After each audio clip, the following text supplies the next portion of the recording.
Democracy dies in darkness. Julian Assange, founder of WikiLeaks, was arrested in London today and faces extradition to the U.S., possibly Sweden, although it's most likely going to be the U.S. Yeah, I mean, this is a bad sign for the direction the world's going right now in terms of freedom of speech and the protection of journalists. I mean, whatever your opinion on the leaks that Julian Assange has released, I don't think it's just because you disagree with the content doesn't mean that it was false. He hasn't had to redact or take back any of the documents that he released as false because they've all been true. He's most famous, currently for the Hillary Clinton email archive, which was definitely controversial. But I'm sure everyone remembers that he released the Iraq war logs and the Afghan war logs, which showed the corruption and outright inhumaneness of the U.S. during both the Iraq War and the Afghanistan War. So just to get a little bit more into this, Julian Assange was pulled from the Ecuadorian embassy in London and hauled into court Thursday, the start of an extradition battle for the WikiLeaks founder who faces U.S. charges related to the publication of tens of thousands of secret government documents. Police arrested Assange after the South American nation revoked the political asylum that had given him the sanctuary for almost 7 years. Ecuador's President Lenin Moreno said he took the action due to repeated violations to international conventions and daily life protocols. In Washington, the U.S. Justice Department accused Assange of conspiring with former U.S. Army intelligence analyst Chelsea Manning to break into a classified government computer at the Pentagon. The charge was announced after Assange was taken into custody. This seems a bit pre-planned, if I can say. I mean, it's awfully convenient that the U.S. waits until he's been arrested to issue the extradition charge, or the extradition warrant, I guess. I don't really know the technical term for it. Assange took refuge in the embassy in 2012 after he was released on bail in Britain while facing extradition to Sweden on sexual assault allegations that have been since dropped. He refused to leave the embassy, fearing arrest and extradition to the U.S. for publishing classified military and diplomatic cables through WikiLeaks. Manning, who served several years in prison for leaking troves of classified documents before her sentence was commuted by then-President Barack Obama, is again in custody in Alexandria, Virginia, for refusing to testify before a grand jury investigating WikiLeaks. Chelsea Manning is in solitary confinement, or was at some points in solitary confinement, for not testifying against WikiLeaks. And in my opinion, if she's already testified, her crime was commuted, then why? Like, this is just ridiculous. Like, this is not how justice is supposed to work. You don't put journalists in jail. And I know Chelsea Manning was not a journalist, but she served 7 years. Her sentence was commuted, and I don't think it's fair to just throw her in jail based on not testifying to a jury because they want more information on WikiLeaks, even though she already provided all the information she had. Like, it doesn't make any sense. So here we go. We can watch a video that I found of, I'm sure you've seen this already, but of him being dragged out of the embassy.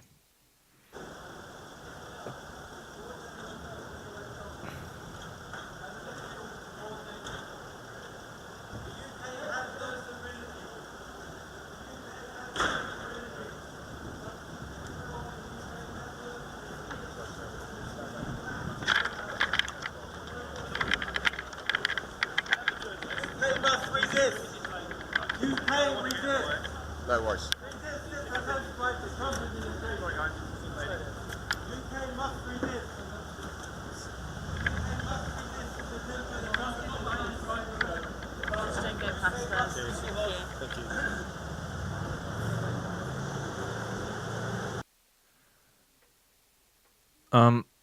Okay, so, I mean, on WikiLeaks on Twitter, it was revealed on April 4th that a high-level source within the Ecuadorian state has told WikiLeaks that Julian Assange will be expelled within hours to days using the INA Papers offshore scandal as a pretext, and that it already has an agreement with the UK for his arrest. This was denied by Ecuador.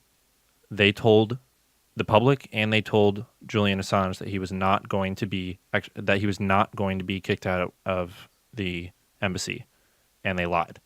So I don't know how long this has been going on behind the scenes, but it's unknown at this time. Maybe more information will come out. Maybe more won't. Um, but I mean, this really came after WikiLeaks exposed that there was a lot of corruption going on with Ecuador, and also claiming that the Ecuadorian embassy was illegally spying on Julian Assange and treating him more like a prisoner than an actual refugee.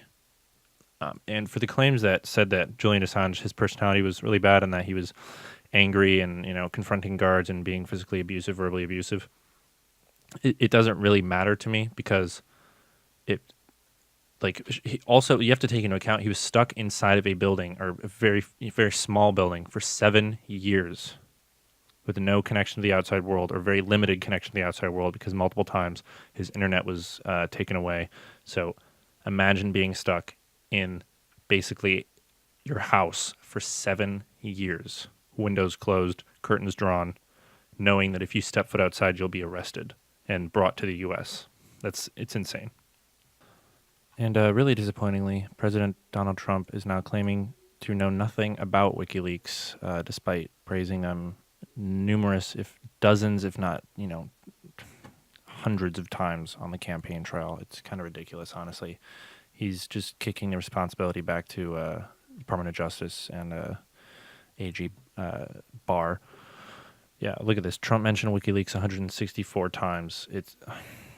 It's ridiculous. Like, this is so ridiculous. And now the U.S. has requested the extradition of Assange and charged him with involvement in computer hacking with Chelsea Manning. The Metropolitan Police said the arrest was made on behalf of the U.S. authorities. So the UK police is now acting as, the arm of the United States and the arm of the United States state. It's insane. This is so insane. I mean, look, for people who say that the U.S. that WikiLeaks is just focused on the United States, this, like, sure, maybe they do have a focus on the United States, but this is just not true. They have stuff on Russia that is, basically saying the same exact thing about, what Edward Snowden released. They've got plenty and plenty and plenty of different countries that they have exposed, and it makes no sense. I mean, look at, they've got stuff on Amazon, and if they're exposing real corruption, I don't see, who cares if it's just targeted to the U.S. Maybe the U.S. needs to be more transparent about what they're doing. And so here's what they're using to put Chelsea Manning behind bars. Some conversations between her and someone named Ox, or the online name Ox, which the U.S. is claiming is Julian Assange, which is probably true. And they're claiming that he actively conspired with Manning to steal U.S. state secrets by entering into a conspiracy with Manning through the web chats to collaborate on the acquisition and dissemination of the classified records. But, I mean, the defense is going to be that he has First Amendment protection under the U.S. Constitution that protects freedom of publication and dissemination of information to the public. And, I mean, yeah, that's fair. It doesn't really... He didn't do any of the actual hacking himself, at least in terms of Chelsea Manning, in terms of the Chelsea Manning Act. So I don't think is it illegal to talk to a leaker now? Is that what we're saying? It's illegal to talk to a whistleblower? This is really, it's absurd. It's absurd.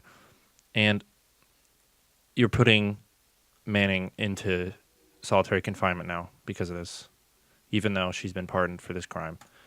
So it's a dark day for the country and for the world, honestly, and for everyone who was for WikiLeaks, on the left, who was for WikiLeaks 10, 15 years ago when they were releasing the Iraq tapes and the Iraq logs and the Afghan logs, and then as soon as he releases damaging stuff against Hillary Clinton, you hate him.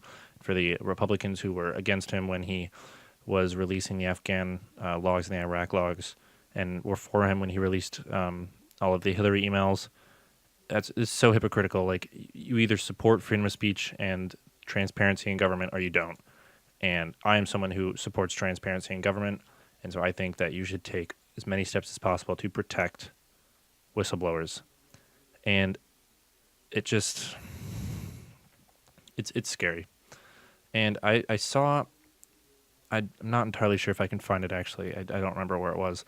But the former president of Ecuador, who was in charge or in office when Assange took refuge in the Ecuadorian embassy in the UK, actually tweeted out accusing the current president, Lenin Monero, I think is his name, this guy, basically of being in the pocket of corrupt actors and being corrupt himself, and that like the whole reason for Ecuador taking him in was because they feared that the U.S. was going to treat him unfairly and he was not going to have a fair trial, or that the U.K. was not going to allow him to have a fair trial. And it seems like that's starting to be true. And if this is going to set a precedent for journalists being in fear of going to jail for publishing damaging things about the United States or about any other government, then, I mean, at this point they've won. At this point they've won. And yeah, it's scary. It definitely is scary. So I'm hoping that somehow it gets resolved. I'm not very hopeful. I don't think it will be.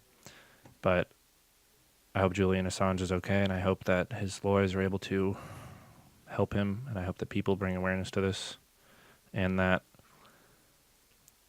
yeah, I don't know. I don't have a lot of optimism in this. And it's definitely evidence. I know people, don't like the idea of a deep state, but this is through the Bush administration, the Obama administration, and now the Trump administration of trying to suppress journalists who expose corruption and evil within the U.S. State. So, well, if you guys want me to do another video on this, get more in depth. I know this isn't a very detailed video. It's just kind of my reaction to seeing the news that came out today. And yeah, I mean, leave a comment, leave a like, email me with questions or future video ideas. Leave them in the comments. And let's hope the news gets better. See you guys.